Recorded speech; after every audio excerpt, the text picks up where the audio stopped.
In a quiet part of space, far from the great cities of the stars, there was a small independent station called Cell. The people of El Cell Station lived in a metal world that floated in space.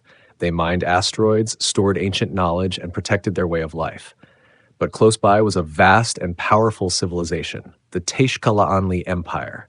The Teixcalaanli controlled many star systems. Their cities covered entire planets. They loved order, beauty, and poetry.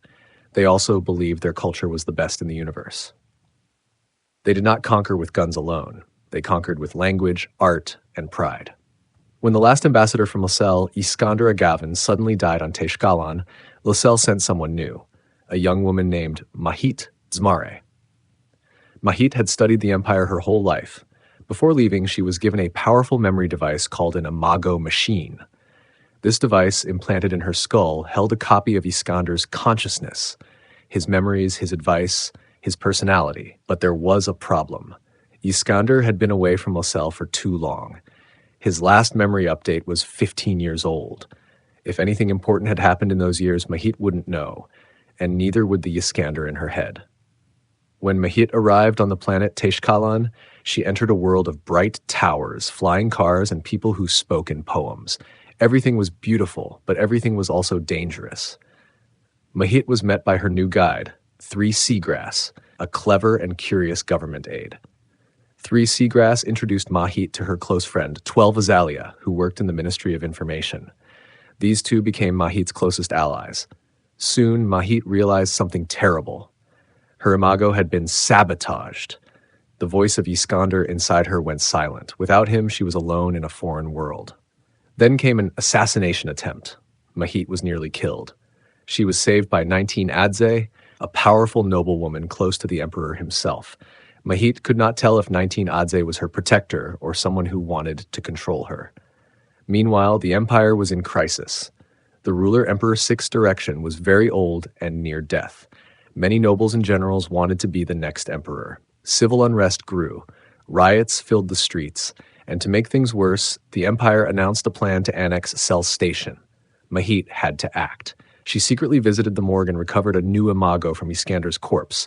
This one was up to date. When she placed it in her head, Iskander's voice returned, older, wiser, and more dangerous.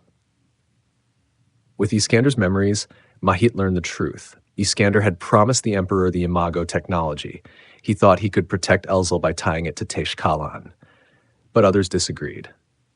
A powerful court figure murdered Iskander because they feared no emperor should live forever. At the same time, a new threat was rising at the edge of known space, a mysterious alien force, silent and unknown. Mahit warned the emperor that the alien invasion was a true danger. If Teixcalan focused on war with Lascelles, it would be too weak to face what was coming. The emperor listened. He canceled the plan to take over Lascelles. But the unrest in the capital grew worse. Cities burned. Many people died, including 12 Azalea, Mahit's loyal friend. The succession battle turned violent, and blood filled the streets. In the end, Emperor Six's direction committed ritual suicide to bring order to the chaos. Before his death, he named a clone of himself as his heir and placed 19 Adze as regent to rule until the clone could grow and learn. Mahit had played her part. She had saved her home. But she also knew now how dangerous the empire was and how close she had come to becoming one of them. 19 Adze offered her a place in the new government, a life among the poets and rulers of the galaxy. Mahit thought about saying yes, but in the end, she chose differently. She asked to go home, with the imago of Iskander still inside her, and with memories of both friendship and fear.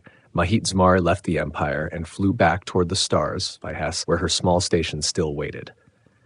She had done something no one thought possible. She had faced an empire and stayed herself.